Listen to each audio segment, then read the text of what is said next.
Hi everyone, good morning.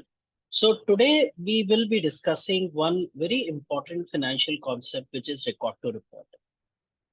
With the SAP tools, with the ERP tools like SAP or Oracle, the finance function is divided into logical streams, and one of that is record to report, right? So we will focus today on record to report in the first part, and then we will talk about the general entries which are passed in the record to report process. So what is record to report? Basically, if we go by the definition, is it is collecting, processing, and presentation of the financial data, right? Um, and record to report helps in providing strategic, financial, and operational decision through various types of um, matrices which gets generated after the record to report process. So when record to report process takes inputs from order to cash and procure to pay primarily, and helps and takes this forward to the next step, where the person who is involved in the record to report department will be able to produce reports, produce key matrices, produce key analysis variances to the next level for decision making, right? So this is a brief overview about record to report. But what I am discussing today is the accounting entries with respect to record to report. Now, this may seems to be a very basic accounting entry, but based on our experience and dealing with people who are even from this domain, who have worked for 2, 3 years in record to report domain, fails to understand and fails to answer the accounting entry and accounting concepts accurately, which is actually not good uh, for our future progress, right? So what I have done is I have identified some 11 type of entries which can be done are or very commonly found in the record to report process. So we will discuss the first 6 entries in this discussion. Okay. But before that, let's look at the golden rule of accounting. Before we go to the debit credit of the accounting concepts of these 6 general entries, let us look at the basic concept of accounting. Okay. So we know the golden rule of accounting is that uh, the accounts, each account or every account is divided into 3 parts. Whether it will be a real account, it will be a personal account, or it will be a nominal account. So there are 3 types of accounts in the accounting concepts, right?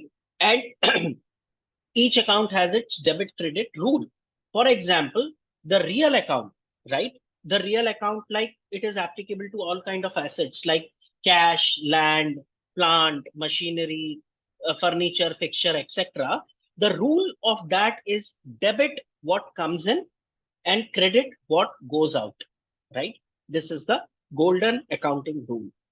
The second, which is personal account, like Ram, Sham, debtors, creditors, bank account, or outstanding salary, prepaid. These are all personal accounts. So if you see the examples, you will find that they may contain real person like Ram and Sham, artificial person like the name of the company, like Anchor Consulting Private Limited is an artificial person, or representative person, right? Like salaries payable, salaries outstanding, creditors, debtors account. So these are the accounts of examples of personal account. And in this, what happens is debit the receiver, credit the giver, right? Whoever receives it is debited and whoever gives it is credited. Okay, we will see the examples of it and then we will move forward. Nominal account, all kind of expenses and losses. So if you are seeing any kind of expense, loss, gain, then it is a nominal account, right? For example, salary, wages, profit on sale of fixed asset, purchases, commission, interest, anything like that is a nominal account.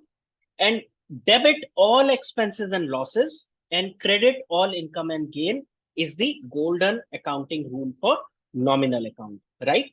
These are traditional rules.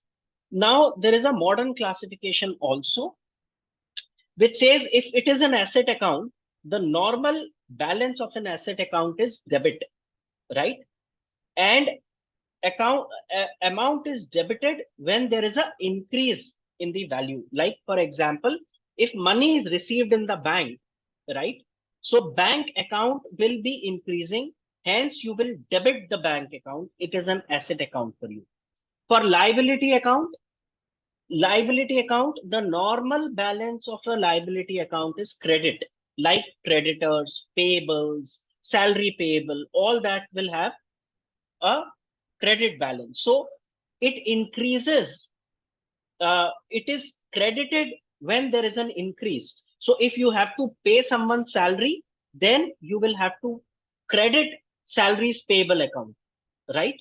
If you have to, or if you have paid the salary payable to someone, then salary payable account will be debited.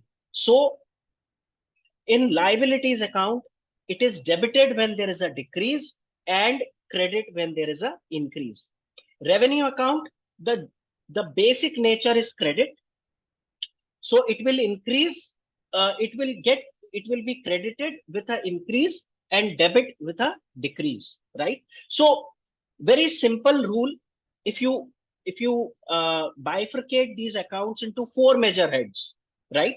Asset, liability, revenue, and expenditure. So asset and expenditure has a normal debit balance, right? They will be debited when there is a increase, right? So normal normal balance is debit, and they will be debited when there is an increase. And liabilities and revenue account, the normal balance is credit, and it will be credited when there is increase. So simple, very simple funda.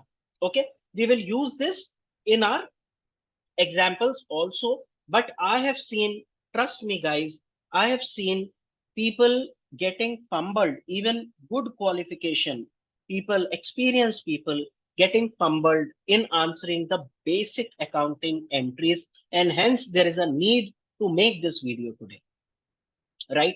Accrual of expenses. Okay, what is accrual? Accrual is defined as an expense or revenue that has been incurred but not yet paid or received. Okay, so here we are focusing on expenses accrual. Okay, so expenses accrual is an expense which has not yet been paid.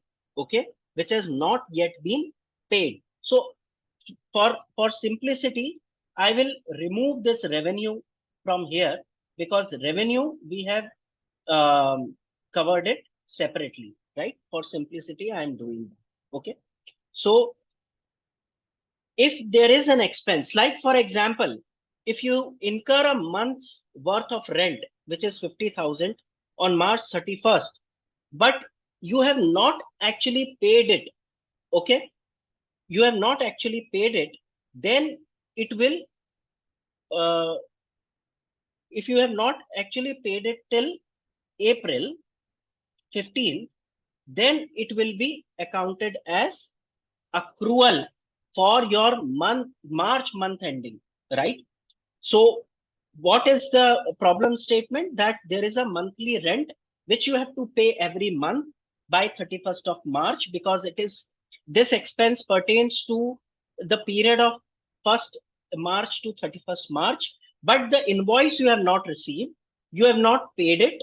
Okay, so you have to do the accrual entry for that on 31st March. So what will be the entry?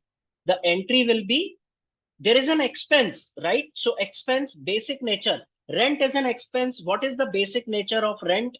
The basic nature of rent is an expenditure. So you want to increase the rent because you have not booked the March month rent. You will increase the rent. So you will debit rent account 50,000 rupees. And what you will credit? You will credit accrued expenses or provision for expenses or expenses payable or rent payable. But essentially, it's a payable account. It's a liability. And liability basic is credit. And hence, you will credit the liability because liability is also increasing. So the entry for this problem statement is rent account debit 50,000 to accrued expenses or rent payable 50,000 rupees, right? This will be the month end entry for accrual of expenses, right? What will happen in the subsequent month? So when we work on ERPs like SAP and all, you pass this as a reversible entry, right? Either you have to do this entry manually or it will get automatically based on the setting you will do. So what is the entry which will get passed, uh, which will get passed in the next month? Okay, which will get passed in the beginning of the next month, which is on 1st of April. So the entry will be reversal of this entry, which will be accrued expense account debit to rent account, right? And please, so this will get reversed automatically. Okay. And one thing I wanted to highlight is in my interviews or my discussion with the people in finance, they call it accrued expense account data. There is no word like data. Okay. It is debit and credit. Okay. Like for example, here they will call rent account data. There is no word like data. Okay. Rent account debit, right? So in this example, you see, first we have created an accrual rent account debit 50,000 rupees to accrued expenses 50,000 rupees. And on the first, we have reversed this entry because what will happen in the normal circumstances, you will receive this invoice. You will receive this invoice, right?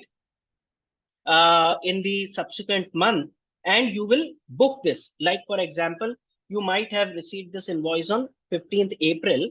So you will book an entry rent account debit to uh, vendor account, right?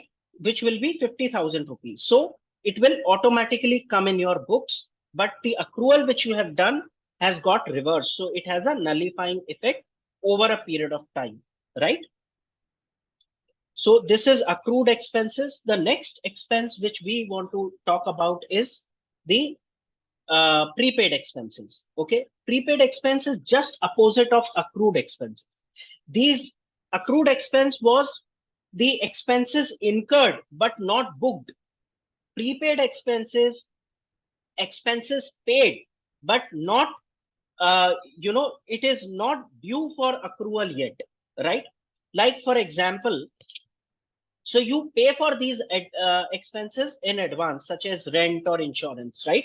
So let's take an example that company A has signed a lease agreement for a warehouse for 10,000 rupees a month. And the condition is that you will pay 1,20,000 upfront, right? So on 1st of January 2022, when you have paid this 1,20,000 rupees, you will not book the entire 1,20,000 as an expense. Rather, what you will do on 1st January, you will put it under prepaid rent account. Okay. So the entry would be on 1st January 2022 is prepaid rent account debit 1,20,000 rupees because it's an asset. An asset, if it is increasing, you will debit the asset, right?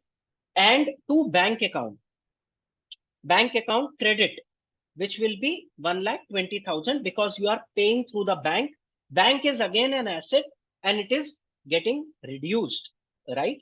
So the entry will be this. In the next month, in the month end, what the entry you will do for this is that for 1 month is complete. So 1 month worth of expenses incurred and hence you need to book that expense. So the entry for that would be on 31st January 22 is prepaid rent account. The entry would be rent account debit. Rent account would be debited and prepaid rent would be credited, right?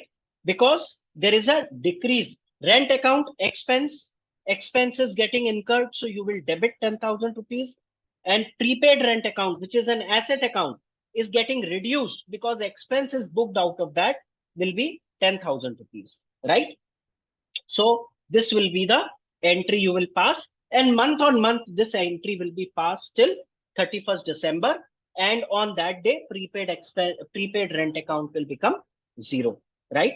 This is another important concept, which is prepaid expenses. Third is a revenue concept, which is unbilled revenue or accrued revenue, right? Unbilled or accrued revenue is revenue that is recognized, but is not yet realized, or you have not raised the bill of this revenue, right? So that means this is an earned revenue which you have not billed. That is why it is called as unbilled revenue, or also called as accrued revenue, right? For example, company A is involved in giving professional services to company B. As per the contract, company B will pay company A 30,000 rupees for the professional services per month, right? During the month of March 23, company A has not raised the invoice. So what will be the entry which company A will pass in its books will be on 31st March, will be unbilled revenue account debit, because it's an asset account. Unbilled revenue is an asset account. So asset is increasing, and hence you will debit that account. I am just using the modern terminology for these accounts, right? And credit revenue, because revenue is a P&L account, a profit and loss account, and credit, it is what increases the revenue, right? If we go by normal methodology, it is a nominal account, and all income and gains are credited. Hence, revenue will be credited in this case, right?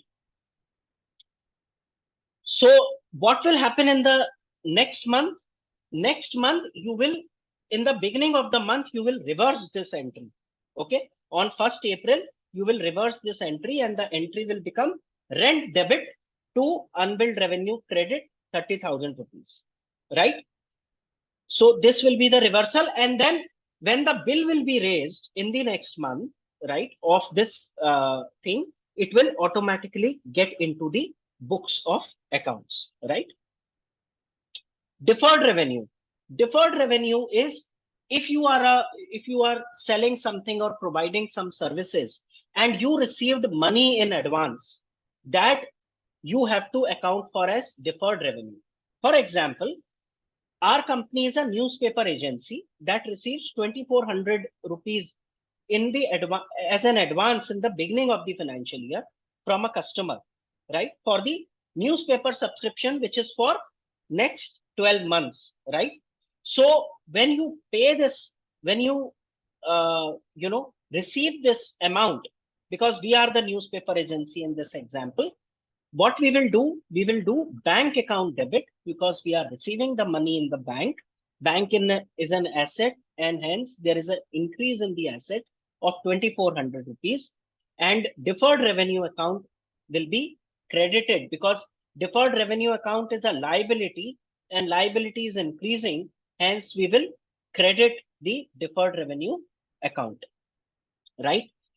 Now what will happen in the next month? What will happen is, or in the month end, what will happen is that you will do a revenue recognition for this amount. Okay. So how will you recognize the revenue? Because 1 month has happened, you must have given them the newspaper services for 1 month. Hence, you will record the revenue. You will record the revenue by debiting the deferred revenue account, because it's a liability account. Liability is reducing by 200 rupees.